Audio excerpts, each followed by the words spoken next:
오늘은 복잡해진 재개발 사업 권리 산정 기준을 알아보기입니다. 이 재개발 사업이 다양해졌죠.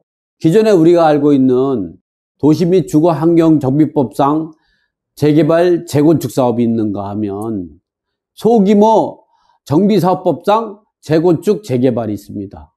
이번에는 공공재개발 방식이 있는가 하면 도심 공공주택 복합사업으로 진행되는 재개발 사업이 있고, 공공이 직접 시행하는 방법, 또 신속통합기획이 있죠. 서울시에서 진행되는 신속통합기획이 있는가 하면 소규모 주택정비사업의 관리지역에서 서울시에서 진행하는 모아타운, 서울시 모아타운 재개발 방식이 있습니다. 이러한 다양한 지역에서 우리가 분양 대상자가 되고 현금 청산자를 어떻게 판단하는가, 또는 분양권은 서울시 구조례, 신조례 적용 대상에 따라 어떻게 다른가, 권리 산정 기준일과 토지거래 허가 구역에서 어떻게 대응해야 되는가를 우리가 종합적으로 분석해보고, 마지막으로 재개발 사업별로 권리 산정 기준일과 현금 청산 기준일이 어떻게 다른가를 종합적으로 분석해보면서 이런 걸 우리가 확실히 알고 있을 때 재개발 투자에서 성공할 수가 있는 거죠. 재개발 사업에서 분양 대상자와 현금 청산을 어떻게 판단하나? 재개발 사업에서 분양 대상자가 현금 청산자보다 높은 수익을 가져다 준다는 것은 우리가 재개발 사업에서 투자해 본 사람이면 누구나가 다 알 수 있는 거죠. 왜 그러냐? 현금 청산자가 된다면 사업 시행과 시점으로 해가지고 감정평가사가 평가를 한 금액 갖고 현금 청산을 받다 보니까 기본적으로 우리가 투자할 당시에는 재개발 사업의 프리미엄이 붙어 있는 금액을 갖고 우리가 투자를 하게 되는 건데, 실질적으로 나중에 현금 청산금을 받다 보면 그 프리미엄을 갖다가 받지 못하게 되다 보니까 손해볼 수밖에 없는 거죠. 그래서 우리가 재개발 사업에서는 무조건 분양 자격이 있어야만이 성공할 수가 있는 겁니다. 두 번째는 분양권은 서울시 구조례, 신조례 적용 대상에 따라 다르다. 2010년 7월 15일 서울시 도시 및 주거환경정비조례가 개정되었는데요. 이 부칙 제1조에 따라 가지고 시행 시기는 7월 16일부터 시행하고 있다. 서울시 재개발 사업은 개정된 조례를 가지고 신조례라고 하고, 개정되기 전까지를 구조례라고 합니다. 즉 2010년 7월 15일까지는 구조례 적용을 받게 되고 2010년 7월 16일부터는 신조례 적용 대상을 받게 되죠. 다시 보면 2010년 7월 15일 이전에 최초 기본계획이 수립되어 있는 지역 및 지구단위 계획이 결정 고시된 지역은 종전 규정을 따르게 되는 거죠. 구조례에 따르게 되는 거죠. 그러나 2010년 7월 16일 이후부터는 신조례 적용 대상 사업장은 권리 산정 기준일을 이전부터 소유권이 분리된 경우에는 각각 분양 대상자가 됩니다. 자, 이번에는 주택 등 건축물이 분양받을 권리 산정 기준을 가지고 이야기하겠습니다. 이거는 도시 및 주거환경정비법 제77조에 있는 내용이죠. 정비 사업을 통하여 분양받을 건축물이 다음 각호 어느 하나에 해당하는 경우에는 제16조 제2항 전단에 따른 고시가 있은 날, 또는 시도지사가 투기를 억제하기 위하여 기본계획이 수립 후 정비구역 지정 고시 전에 따로 정한 날을 우리가 권리산정기준이라고 하는 거죠. 그래서 권리산정기준 이후에 한 필지의 토지가 여러 개의 필지로 분할된 경우는 전체를 통해서 하나의 분양자격이 주어집니다. 이번에는 단독주택 또는 다가주택이 다세주택으로 전환된 경우도 권리산정기준 후에 분할됐다면 하나 분양자격이 주어지고, 그 이전에 나눠졌다 그러면 각각 분양자격이 주어진다는 그런 겁니다. 이번엔 하나의 대지 범위에 속하는 동일인 소유의 토지와 주택 등 건축물을 토지와 주택 등 건축물로 각각 분리하여 소유하는 경우도 마찬가지로 권리 산정 기준을 후에 하면 하나의 분양자격이 주어지는 거죠. 그 전에 분리가 됐다 하면 각각 분양자격이 주어지는 겁니다. 이번에는 나대지에 건축물을 새로 건축하거나 기존 건축물을 철거하고 다세주택, 그 밖에 공동주택을 건축하여 토지 등 소유자의 수가 증가하는 경우도 권리 산정 기준일 이전에 분리됐다면 각각 분양자격이 주어지고, 권리산정기준일 후에 분리됐다면 하나의 분양자에게 주어진다는 겁니다. 여기에서 말하는 도시정비법 제77조가 바로 우리가 이야기하고 있는 권리산정기준에 대한 법적 근거가 되고 있는 것입니다. 세 번째로 권리산정기준일과 토지거래허가구역 종합정리죠. 이제는 재개발 사업이 지정이 되고 한다면 먼저 토지거래허가구역으로 묶어 있죠. 그래서 권리산정기준일과 토지거래허가구역을 종합적으로 정리해 봤습니다. 우리가 이제 보면 기존에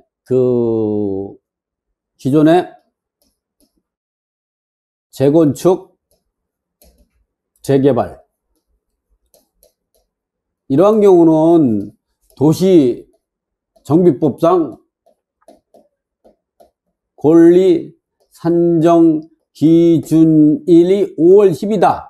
그러면 5월 11일 이후에 분리됐다면 한 개의 분양권이 되는 거죠. 그렇지만 여기 권리산정기준일까지 분리됐다면 각각 분양 자격이 주어집니다. 이러한 거는 기존의 도시정비법상 재건축 재개발도 마찬가지지만 소규모 재건축 재개발도 마찬가지였죠.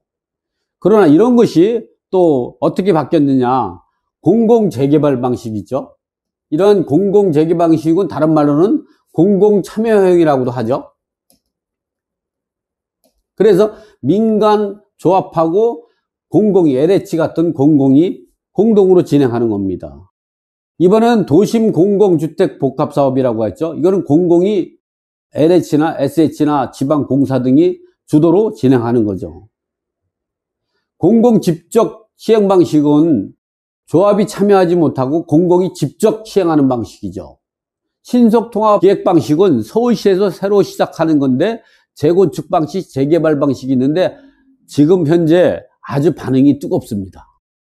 이런 경우는 민간 조합과 이 공공이 지원하는 형식이죠. 서울시에서 지원하는 방식으로 진행되는 겁니다. 이번엔 서울시 모아타운입니다. 서울시 모아타운 재개발 방식은요, 소규모 정비주택법상 진행되는 재개발 사업에서 관리지역으로 지정된 구역을 모아주택 또는 모아타운 형식으로 진행하는 재개발 방식이죠.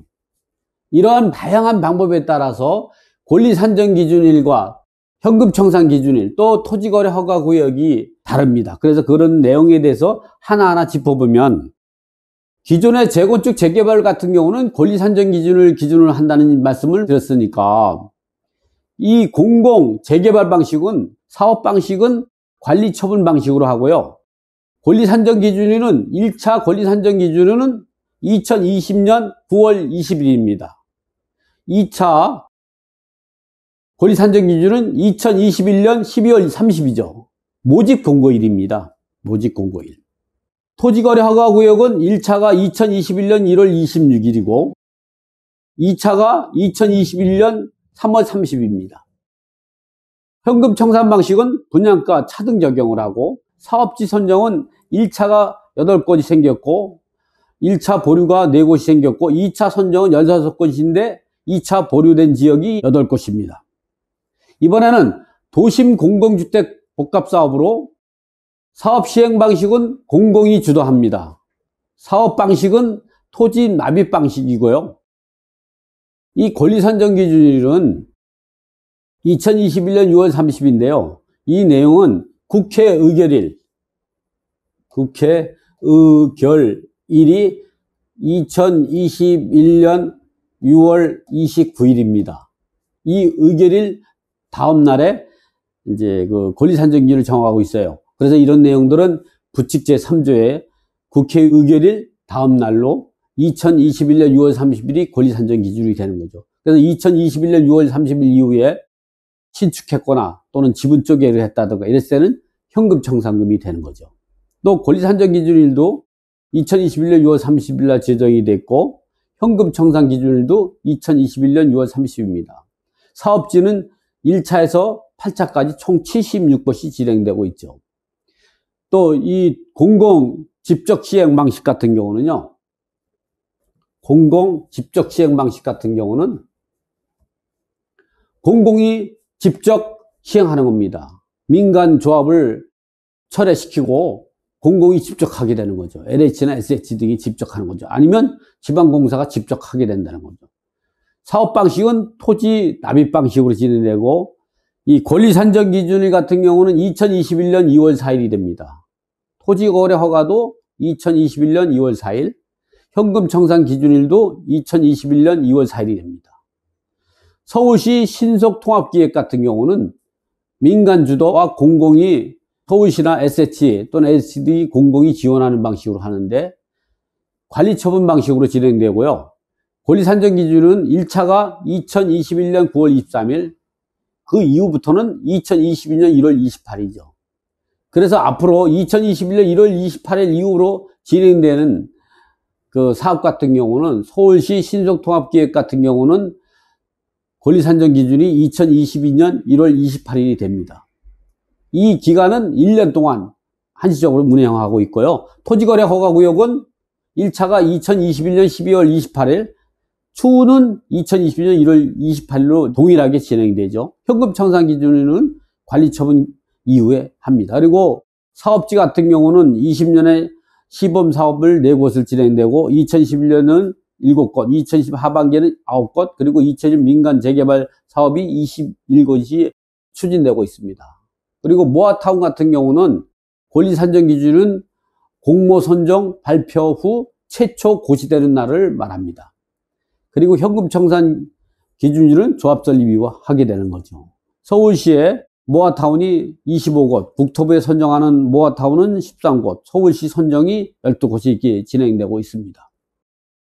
마지막으로 재개발 사업별로 현금 청산 기준을 종합 정리해 봤습니다. 기존 민간 도시정비법상 재건축 재개발 같은 경우는 근거법률은 도시 및 주거환경정비법에 의해서 진행이 되고, 현금 청산 기준일은 도시정비법과 서울시 등의 조례로 정한 권리산정 기준입니다. 예를 들어서 신축 빌라를 분양하고자 할 때 서울시 구조례 적용 대상이면 현금 청산 기준일은 2008년 7월 30일 전에 건축허가 또는 최소 주거 전용 면적 이상인 경우는 분양 자격이 주어집니다. 그러나 신조례 적용 대상이면 권리 산정 기준일 이전에 준공과 소유권 이전 등기를 마쳐야 합니다. 이번에는 이사 대책으로 이루어진 그 공공 재개발 방식은 근거법률은 공공주택특별법에 의해서 진행되는데, 현금 청산 기준일이 국회 본회의 의결인 2021년 6월 29일 이전에 소유권 이전 등기 다음날 이 현금 청산 기준이 됩니다. 그래서 6월 30일 이후 등기된 경우 현금 청산이 되는 거죠. 또 56 대책 공공 재개발 1차 같은 경우는 도시 및 주거환경정비법에 의해서 진행되는데, 권리 산정 기준은 2020년 9월 20일입니다. 56 대책 공공 재개발 2차로 진행되는 경우는 권리 산정 기준이 2021년 12월 30일, 사업 신청 공모 공고일이 기준이죠. 즉 이런 경우는 이제 사업 신청 공모 공고일을 기준으로 해서 권리 산정기를 1차, 2차를 정하고 있습니다. 이번엔 서울시 신속통합기획 같은 경우는 근거법률은 도시 및 주거환경정비법에 진행되는데, 1차 권리 산정 기준일은 2021년 9월 23일, 즉 1차로 공모 시작일이 바로 권리 산정 기준이 되는 거죠. 그러나 향후 서울시 신속통합기획으로 공모하는 공공과 민간 재개발 구역은 2022년 1월 28일로 권리 산정 기준을 통일해 일괄 적용합니다. 그래서 2022년 1월 28일부터 진행하는 사업 같은 경우는 권리 산정 기준일이 2022년 1월 28일이 되는 거죠. 이러한 규정은 2023년 말까지 적용할 예정입니다. 따라서 2024년 이후에 진행되는 재개발 사업 같은 경우는 서울시 신속통합으로 진행되다고 하더라도 이 법에 적용을 받지 않죠. 이번에는 2021년 공모 소규모 주택정비 사업인데, 서울시 모아타운으로 1차 후보지 같은 경우는 적용 법률은 빈집 및 소규모 주택정비에 관한 법률에 의해서 진행됩니다. 서울시 모아타운 1차 후보지에 대한 권리 산정 기준은 2022년 1월 20일입니다. 향후 공모구역, 즉 모아주택이나 모아타운을 2차 이후부터 진행되는 것은 적용 법률도 빈집 및 소규모 주택 정비에 관한 법률로 진행되고 권리 산정 기준일도 공모 결과 발표일이 되죠. 이 이후에 지분 쪼개기 됐다든가 신축을 했다든가 분할됐다 이랬다 하면은 현금 청산 분양 대상자가 되는 게 아니고 현금 청산된다는 것이죠. 오늘 이와 같이 복잡해진 재개발 사업별로 권리 산정 기준을 알아봤습니다. 요즘 같은 경우는 재개발 사업이 기존에 우리가 알고 있는 재건축 재개발 사업이 있는가 하면 소규모 재건축 재개발 사업 또는 이 공공 참여형 재개발 방식이 있고 도심 공공주택 복합 사업 또는 공공이 직접 시행하는 방법 또는 서울시에서 신속통합기획 이번엔 서울시에서 새로 만든 모아타운 이런 것들이 추진하고 있다 보니까 그런 거에 따라서 우리가 권리산정일이 언제고 그에 따라서 분양 자격이 주어지지 않고 현금 청산금을 받게 되는 그러한 권리산정 기준일과 현금 청산 기준일에 대해서 알아봤습니다. 감사합니다.